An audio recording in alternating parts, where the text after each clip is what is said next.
Hi, I'm Dana Spino, and thanks for tuning in to another edition of Making a Difference. Our Making a Difference student this month is Dylan Ford, a sophomore at Upper Darby High School, whose enthusiasm for his school district is infectious.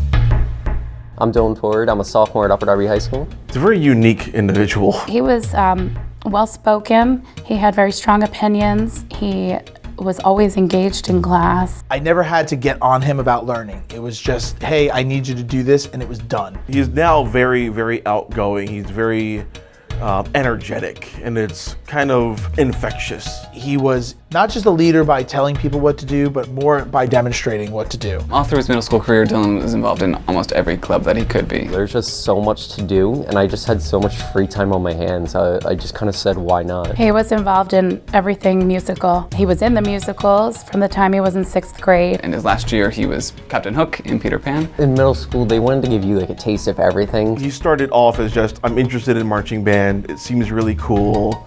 You know, I'm gonna give it a try. He was in the symphonic band, which is the advanced band. In 6th grade, he was in the concert band.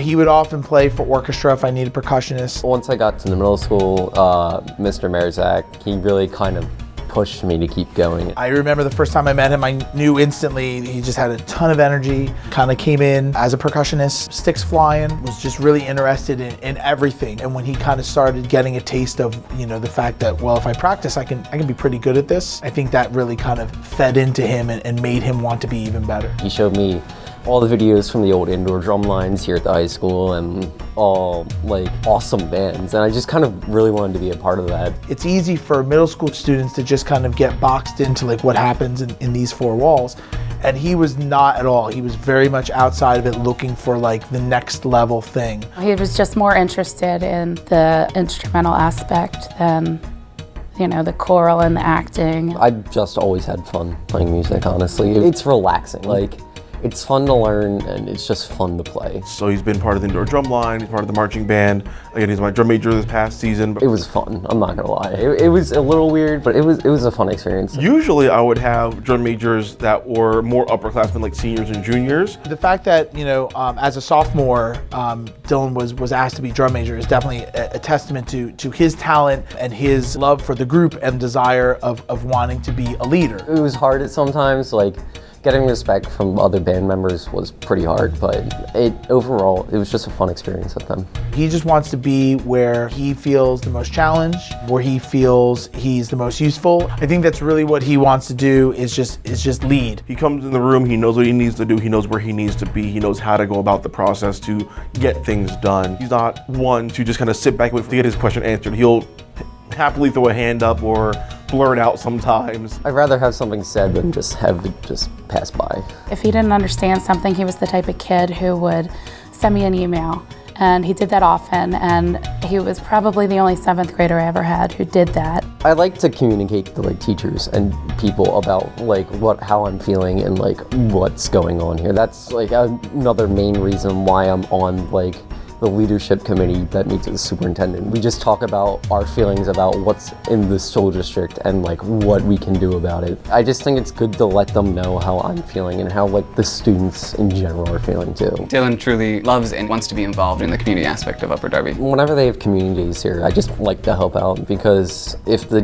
district and like just this area gives to me, there's no reason why I shouldn't give back to it. I think he just enjoys being involved in as much community aspects as he can. It's just like how I was brought up, honestly. It just came from my parents and the people I've been surrounded with. The whole family is just always involved in doing things, and I think they really believe in the Upper Darby community, and they just believe in helping people. They have really influenced him to being this great human being and being a well-rounded individual. He stands up for what's right and for what he thinks is right, and in that respect, he does make a difference for other students and for himself. Those that are struggling, having a bad day, he tries to brighten their world. And he's now excited for the next adventure. So I'm curious to see where this track takes him. I've just got to live life one step at a time. Just make it through today and then worry about the future when it comes to me.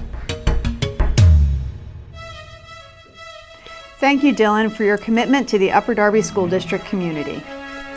Our Making a Difference staff member this month is Bob Hilinski, the Director of Information Technology, who's made quite an impact on the students and staff of this district in the few years that he's been here. I'm Bob Hilinski, the Director of IT here at Upper Darby School District. I've been working for schools for the last 32 years, and this is my 5th school district I've been at. If you meet Bob, you know, he does seem very passionate, specifically in the areas of technology and education.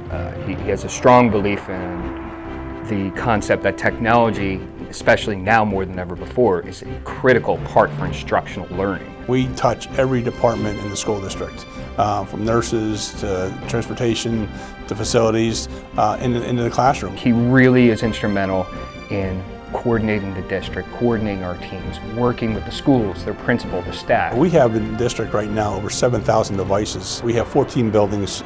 We only have a handful of support staff. We have 6 techs that go out through all the buildings to help support all these computers. He also is in charge of making sure that we have the resources we need to do our job, be it something as simple as a screwdriver set or a $1,600 projector. We have a much different department than we did, 4 years ago. It's much more relaxed, and he respects the input of his employees. I've made a lot of recommendations that have been implemented, as of some of the other guys. Bob's personality is constantly very friendly. He's always the laid-back, level head in the room. We'll find out an answer for you if he doesn't have an answer right at hand, but he does it in a way that it doesn't fluster him, or we don't ever see that he is flustered. That's one of his little lines. Never let him see you sweat. I think that's just my personality. Been a low-key guy in all my life. He tolerates me, so that's a big deal.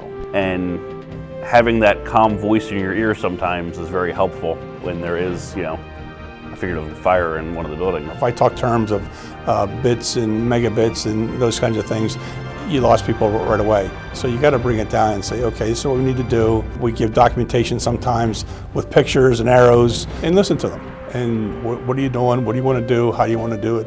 And through my experience working in schools, that's the key, to making sure that people feel comfortable to ask us for information, for help. A lot of technology directors don't want to be bothered with people who don't know technology. I think it was the second night I was here, I responded to somebody's email that night, and I got back in the next day and somebody said, oh my God, you actually answered my email.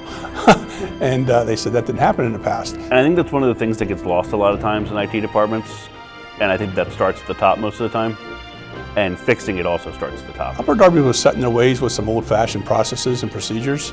So one of the things to bring it into the 21st century, if you want to say that, was getting new processes in place, upgrading the technology. And over the last 4 years since I've been here, we kind of started everything from scratch. When he came here, he put together a plan that we didn't even know was possible to rewire the entire district. When I first got here, I would get calls every day. I can't get on the internet, I can't get to this website, what's going on, why isn't this happening? I know people that have been here for quite some time, and they became, used to not being able to get on the network. And he wanted to change all that. A lot of our network infrastructure was aging, both the wiring and the equipment. We didn't have the bandwidth, the speed on the internet to handle the large district that we are. Bob's first year here, we doubled our internet bandwidth from our provider. And at this point, we are now at 5 times that. So we're 10 times where we were when Bob came on board with internet bandwidth. I would say on a normal day, we use half that, but on periods of heavy testing, we use all of that. So that's how bad of a bottleneck we had. It really transformed the way we do our standardized testing, and all that network upgrade he initiated and was able to get completed allowed us to provide that for our teachers and our students. I'm hearing a lot of people saying that technology is now working, they can depend on it when it comes in, they know they can get on the internet every day. When technology just works, it's a great thing. It's like when you start your car. You take it for granted, it just should work. And now it's more, okay, what new products can we do? What new applications can we use, and how can we use it differently than we did before? He's not satisfied with where we're at. He wants to continue to move this district forward. From our perspective, since we are here for the educational process, the education curriculum should be driving those needs for us. His thing is, what does curriculum instruction need, and I will do what you guys need me to do. We need to have that student hands-on, whether they're just elementary keyboarding all the way up to CAD design. As technology is changing and evolving, we have to be reactive to that in an instant so that we're not losing the educational time for the kids in the classroom, because once they lose educational time in the classroom, that's gone forever. He wants to make things as good as he possibly can for the students here at Upper Darby. And I think that that's a great thing. He is simply the right person for this job. I'm terrified at the fact that he might retire one day, so he's just not allowed to do that. Upper Darby has taken me in very quickly, which I heard doesn't happen all the time. So I am grateful for that, and they made my life easy here at Upper Darby, and I'm happy to be here.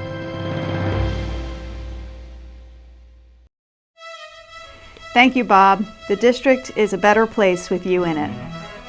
Our Royal athlete this month is Kareem McAdams, a varsity football running back who had quite a junior year. My name is Kareem McAdams. I'm a starting running back and linebacker. I'm a junior. He's a football family. His dad is athletic. He's got a brother who plays at Simon Gratz. We all play football, basketball. I've been playing football since I was 4. I played 3 sports when I was little, but like as I got to high school, that's when I cut down just on straight football. He came to us as a sophomore. He didn't play any freshman football, and he was our feature back on JV. He came out in one of the varsity games, and we put him in as a sophomore, and he opened up a lot of eyes.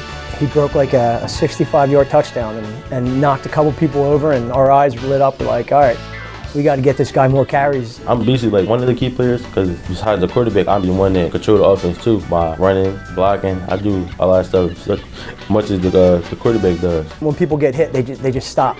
They stop, they brace themselves, and then they try moving again. He just does it all in one motion. He just runs through people. It's like he picks a spot 5 yards behind the person, and he's a dead sprint there. Normally when he gets hit, he's either running over somebody or go forward when he is finally tackled. I'm a downhill runner, so that's what I like to do. I just keep going. Just let me keep feeding the ball. That's what I do, just keep going downhill. Our game plan was give Kareem the ball. Give him the ball, give him the ball, give him the ball. It's in the blood.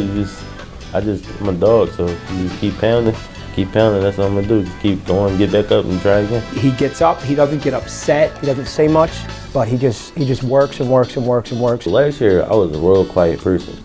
I just never talked to nobody. This year he moved right into that leadership role and became our feature back. I told him at the beginning of the year, people really didn't know you. And then all of a sudden, when they saw what you were doing, they figured out who you were. That's when I had to find I had to be more vocal. I had to be more of a team player, stop being shy. I had to step everything up. I had to lift more. I had to build my speed more. I'm still working on that. He shows up every day with the same attitude. He's going to get better. He's going to do whatever he can to make the people around him better. I like to share carries and all that. I just like to see other people be great. He gets everybody excited. If you hear during a game you're on the sidelines, he hits a hole and he runs over somebody and you just throw everybody's scream green, and it gets everybody pumped up. We're looking forward to next year with him, definitely. As a senior, as a leader, as a captain. I don't know of too many situations where we've had a back that's been this productive their junior year, and then we have them coming back. It doesn't happen that often. Expectations can be an issue because expectations are horrible. You have to work hard, and he knows that. Not saying we was bad this year because we did good. We went to the playoffs. We just lost. But now, for the season that's coming up for next year, we want to win the playoffs, make history, and just be better every day.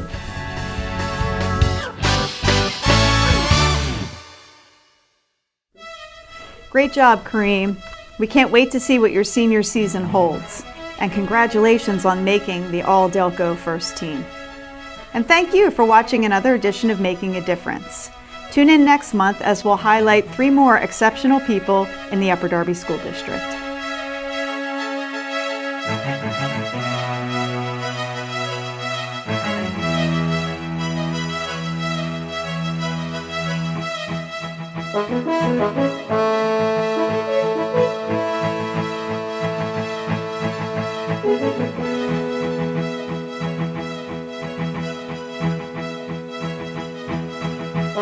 Thank you.